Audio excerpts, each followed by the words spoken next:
Welcome back to my YouTube family. تو دوستو آج میں آپ لوگوں کے لیے لے کر آئی ہوں ڈرامہ سیریل میرے ہم نشین کی ایپیسوڈ نمبر 41 کا مزیدار سا ریویو۔ لیکن جو لوگ ہمارے چینل پر اس وقت نئے ہیں جلدی سے ہمارے چینل کو سبسکرائب کریں، اسی طرح سے ہر نئے آنے والے ڈرامے کی لیٹسٹ ایپیسوڈ کا ریویو آپ کو آسانی کے ساتھ ملتا رہے گا۔ Thank you. تو دوستو آخر کار جس چیز کا آئمہ کو ڈر تھا بالآخر ہادی کو سب کچھ پتہ چل ہی جاتا ہے، کیونکہ حسن جو ہے وہ ساری آئمہ کی اصلیت گھر والوں کے سامنے لا کر کھول دیتا ہے کہ جو کچھ آج تک اس نے کیا ہے خجستہ کے ساتھ وہ سب کچھ آئمہ کے کہنے پر کیا ہے، لیکن آئمہ کی وجہ سے وہ اب تک یوں چپ تھا کہ سارے گھر والوں کی نظر میں حسن تو برا بن ہی رہا تھا، لیکن اب وہ اپنے گھر والوں سے نظریں ملانے کے قابل نہیں رہا، کیونکہ وہ یہ سوچ رہا تھا کہ آئمہ تو سب کچھ مجھ پہ ڈال کے ایک سائڈ پر ہو گئی ہے اور بار بار مجھے یہ کہنے کی کوشش کر رہی ہوتی ہے کہ میں اسے بچا لوں، اس کی اصلیت کسی کے سامنے نہ آئے، جبکہ وہ سارے گھر والوں کے چیخ کر آئمہ کی اصلیت کھول کر رکھ دیتا ہے کہ یہ جو سب کچھ ہوا ہے خجستہ کے ساتھ یہ سب کچھ آئمہ نے ہی کیا تھا۔ جبکہ ہادی بھی یہ ساری باتیں سن تو لیتا ہے لیکن اسے اپنے کانوں پر یقین نہیں آ رہا ہوتا۔ آئمہ اپنی صفائی میں ہادی کو کہنے کی کوشش کر رہی ہوتی ہے کہ میں نے سب کچھ جو کیا ہے تمہاری محبت میں کیا ہے، لیکن ہادی آئمہ کو کہتا ہے بالکل خاموش رہو اور ایک لفظ بھی میرے آگے مت بولنا، میں جو کچھ اب تک سنتا آیا سمجھتا آیا میں خاموش رہا، لیکن اب میں خاموش نہیں رہوں گا۔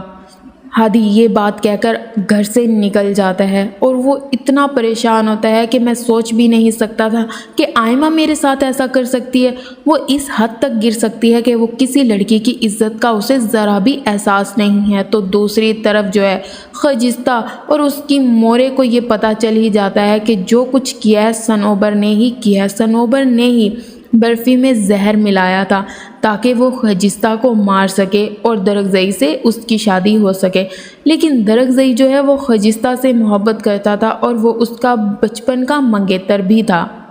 جس کی وجہ سے اسے یہ بات بالکل پسند نہیں آئی اور اس نے یہ اپنے دل میں عہد کر لیا تھا کہ خجستہ کو تو میں اپنے راستے سے ہٹا کر ہی رہوں گی اور درخزئی ہر حال میں میرا ہے۔ لیکن اسے اس چیز کا بالکل بھی اندازہ نہیں تھا کہ اس کی یہ غلطی درخزئی کی جان لے لے گی۔ آخر کار وہ برفی درخزئی ہی کھا لیتا ہے، لیکن جب وہ یہ ساری باتیں مورے کے سامنے کر رہی ہوتی ہے تو خجستہ بھی یہ سن لیتی ہے۔ مورے جو ہے وہ صنوبر کو مار رہی ہوتی ہے کہ میں تمہیں زندہ نہیں چھوڑوں گی، تم نے میرے بیٹے کی خوشیاں چھین لی اور اسے مجھ سے چھین لیا۔ جبکہ صنوبر اپنے گھر چلی جاتی ہے، وہ تو بالکل پاگل ہو جاتی ہے۔ اس کا جو ابو ہے اس سے پوچھ رہا ہوتا ہے کہ آخر کیا ہوا، تم نماز کیوں نہیں پڑھ رہی، لیکن صنوبر دبے لفظوں میں اپنے کاکا سے یہ کہہ رہی ہوتی ہے کہ ایک قاتل کی نماز کیسے قبول ہو سکتی ہے جبکہ میں نے تو کسی کا قتل کیا ہے۔ جبکہ اس کا کاکا یہ بات سنتا ہے تو وہ یہ کہتا ہے کہ گل تم پاگل تو نہیں ہو گئی، کیسی باتیں کر رہی ہو اور کس کا قتل کیا ہے۔ لیکن صنوبر یہاں کچھ نہیں بولتی، اس کا کاکا نماز پڑھنے لگتا ہے تو صنوبر اپنی چادر لے کر گھر سے باہر نکل جاتی ہے، کیونکہ وہ درخزئی کی قبر پر جا کر اس سے باتیں کرنا چاہتی ہے۔ یہاں تک کہ آئمہ جو ہے اپنی آنٹی سے معافی مانگ رہی ہوتی ہے اور اسے کہہ رہی ہوتی ہے کہ مجھے معاف کر دے، میں نے جو کچھ کیا وہ ہادی کی محبت میں کیا، لیکن میں یہ نہیں جان سکتی تھی کہ مجھ سے کتنی بڑی غلطی ہو گئی۔ جبکہ یہاں پر ہادی کی امی سبیکہ جو ہے آئمہ کو یہ کہتی ہے کہ میں سوچ بھی نہیں سکتی، جس لڑکی کو میں ماں بن کر اپنے گھر میں پالتی رہی وہی میرے بیٹے کی خوشیوں کی دشمن نکلی، تمہارے لیے اس گھر میں کوئی جگہ نہیں ہے۔ جبکہ یہاں پر ڈاکٹر شہریار بھی آئمہ کو کہہ دیتا کہ میں نے صوبیہ کو کال کر دی ہے، وہ بہت جلد پاکستان آ جائے گی اور تمہیں اب اس کے ساتھ جانا ہوگا، میں اب بیٹا تمہارے لیے کچھ نہیں کر سکتا۔ تو دوسری طرف صنوبر درخزئی کی قبر پر آ کر رو رہی ہوتی ہے، کیونکہ وہ تو بالکل ہی پاگل ہو گئی ہوتی ہے۔ وہ تو یہ سوچ بھی نہیں سکتی تھی کہ درخزئی اس سے اتنا دور چلا جائے گا، وہ کیسے درخزئی کے بغیر جی سکتی ہے۔ وہ قبرستان میں بیٹھی رو رہی ہوتی ہے کہ وہاں پر امروز آ جاتا ہے۔ جیسے امروز کی نظر درخزئی کی قبر پر پڑتی ہے تو وہاں پر ایک لڑکی بیٹھی ہوتی ہے۔ جیسے ہی امروز قریب آتا ہے، قریب آ کر دیکھتا ہے تو وہ کہتے ہیں یہ تو صنوبر ہے اور یہ یہاں کیا کر رہی ہے۔ درگزئی صنوبر کے پاس آ کر صنوبر سے کہتا ہے کہ تم یہاں درگزئی کی قبر پر کیا کر رہی ہو، جاؤ یہاں سے۔ لیکن صنوبر کو تو اپنا بالکل بھی ہوش نہیں رہتا، کون اس سے کیا بات کر رہا ہے اسے اس چیز کی کوئی خبر نہیں ہے۔ وہ گم سم بیٹھی ہوتی ہے، لیکن ایک دم امروز کی طرف دیکھتی ہے۔ جیسے ہی امروز کو دیکھتی ہے وہاں سے بھاگ نکلتی ہے۔ امروز جو ہے صنوبر کا یہ رویہ دیکھ کر تھوڑا حیران اور پریشان ہو جاتا ہے کہ اس کو کیا ہو گیا۔ تو دوسری طرف سارے گھر والوں کو تو یہ خبر ہو ہی چکی ہوتی ہے کہ صنوبر نے ہی یہ سب کچھ کیا ہے۔ جیسے ہی امروز اور دارجی گھر آتے ہیں تو مورے اور خجستہ یہ ساری بات دارجی اور امروز کو بتا دیتے ہیں کہ ہم آج تک یہ سمجھتے آئے کہ یہ سب کچھ جو ہے بہرام خان نے کیا ہے، لیکن اس نے کچھ نہیں کیا، صنوبر نے ہی درگزئی کو زہر دیا، اس کی وجہ سے ہمارے بیٹے کی جان گئی ہے۔ لیکن خجستہ جو ہے وہ اکیلی رو رہی ہوتی ہے اور وہ درگزئی کے بارے میں سوچ رہی ہے، اس کے ساتھ گزرا ہوا وقت وہ یاد کر کے بار بار رو رہی ہوتی ہے۔ وہ اپنے بچپن کے خیالات دیکھتی ہے کہ درگزئی کتنا بہادر تھا، وہ کسی چیز سے نہیں ڈرتا تھا، اور مجھے بھی بہادر ہونے کے قصے سناتا تھا کہ تم بھی بہادر بنو، چھوٹی چھوٹی بات پہ روتے نہیں ہیں۔ یہاں تک کہ درگزئی اس کا بچپن سے ہی اتنا خیال رکھتا تھا۔ اس کے بدلے میں درگزئی خجستہ سے یہی چاہتا تھا کہ خجستہ بھی اسے اتنی ہی محبت دے جتنی درگزئی خجستہ سے کرتا ہے، لیکن خجستہ کے پاس اب الفاظ نہیں ہے، وہ کس طرح سے درگزئی کو اپنے دل کا حال جا کر بتائے، کیونکہ درگزئی اب اس سے بہت دور جا چکا ہے۔ صنوبر تو اپنے ہوش و حواس کھو بیٹھی ہے، اسے تو کچھ خبر نہیں ہے۔ وہ اپنے آپ کو ایک ڈاکٹر سمجھنے کے خواب دیکھ رہی ہوتی ہے کہ میں ایک ڈاکٹر بن گئی ہوں، لیکن وہ اصل میں درگزئی کی موت کے بعد اپنے حواس کو کھو بیٹھی ہے، اسے سمجھ نہیں آ رہا ہوتا کہ وہ کیا کر رہی ہے۔ یہاں تک کہ صنوبر کے کاکا کو بھی پتہ چل جاتا ہے کہ درگزئی کی جو موت واقع ہوئی ہے وہ میری بیٹی صنوبر کی وجہ سے ہوئی ہے۔ وہ غصے میں گھر آتا ہے اور صنوبر کو تھپڑ مارتا ہے،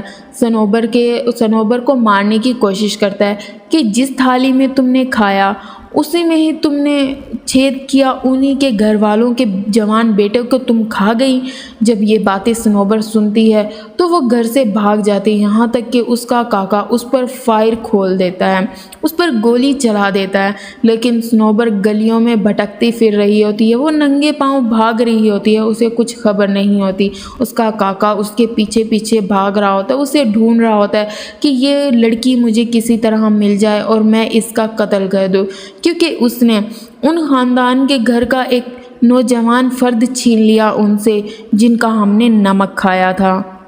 لیکن صنوبر ایک پتھر کے پیچھے جا کر چھپ جاتی ہے، وہاں پر کچھ بچے آتے ہیں اور صنوبر کو پاگل سمجھ کر اس کو تنگ کر رہے ہوتے ہیں، اس پر ہنس رہے ہوتے ہیں، لیکن اس کے پاس جو ہے کوئی جواز نہیں ہوتا کہ وہ وہاں سے کیسے بھاگے، کیونکہ اس کا کاکا اس کے پیچھے ہوتا ہے، اسے مارنے کی کوشش کر رہا ہوتا ہے۔ یہاں تک کہ آئمہ بھی اپنی غلطی پر بہت شرمندہ ہوتی ہے، وہ سوچ رہی ہوتی ہے کہ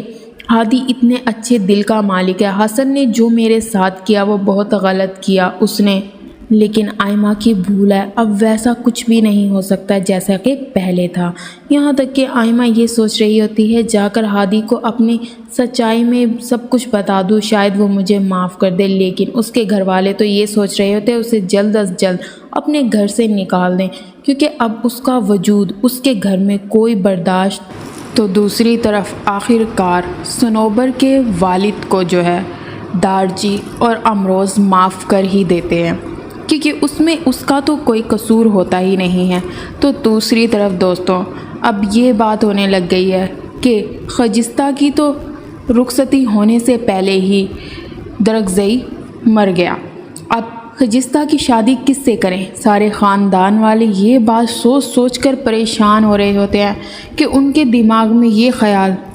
اب سیف خاندان کو جو ہے امروز کے علاوہ کوئی شخص ایسا نظر نہیں آ رہا کہ وہ جس سے خجستہ کی شادی کر سکے، کیونکہ یہاں پر امروز اور دارجی تو یہ ہرگز نہیں چاہتے کہ یہاں سے جو ہے دلاور کی بیٹی جائے، وہ چاہتے ہیں کہ دلاور کی بیٹی اسی گھر میں رہیں، اس لیے سارے گھر والے یہ فیصلہ کرتے ہیں کہ خجستہ کی شادی جو ہے امروز سے کروا دی جائے۔ لیکن جیسے ہی یہ بات شان سے سنتی ہے وہ تو ہوش ہی کھو بیٹھتی ہے، کہ ایسا کیسے ہو سکتا ہے۔ پھر اس کے دماغ میں وہی باتیں گونج رہی ہوتی ہیں صنوبر کی، کہ صنوبر اسے اس چیز کے لیے ہر وقت خبردار رہنے کے لیے کہتی تھی کہ ایک دن خجستہ جو ہے وہ امروز کو تم سے چھین لے گی۔ لیکن آخر کار شانزے کو صنوبر کی ان باتوں پر یقین نہیں ہوتا تھا، کیونکہ ہمیشہ خجستہ نے امروز کو جو اپنا لالا ہی سمجھا ہے، جبکہ درگزئی جو ہے اور خجستہ آپس میں بچپن کے منگیتر تھے۔ یہاں تک کہ اب صنوبر کی اتنی سی حرکت کی وجہ سے درگزئی کی جان چلی گئی۔ اب گھر والوں کو خجستہ کے بارے میں کچھ نہ کچھ تو سوچنا ہے۔ تو دوستو یہاں پر سارے گھر والے یہ فیصلہ کر لیتے ہیں کہ اب خجستہ کی شادی امروز سے کی جائے گی، کیونکہ ان کی نظر میں خاندان میں کوئی ایسا لڑکا نہیں ہے جس سے وہ خجستہ کی شادی کر سکے، کیونکہ اس خاندان کے علاوہ خجستہ کو کوئی خوش نہیں رکھ سکتا۔ تو دوستو امید کرتی ہوں یہ ایپیسوڈ آپ کو اچھا لگا ہوگا۔ نیکسٹ ایپیسوڈ کے لیے ہمیں سبسکرائب کرنا مت بھولنا۔ اپنا خیال رکھنا۔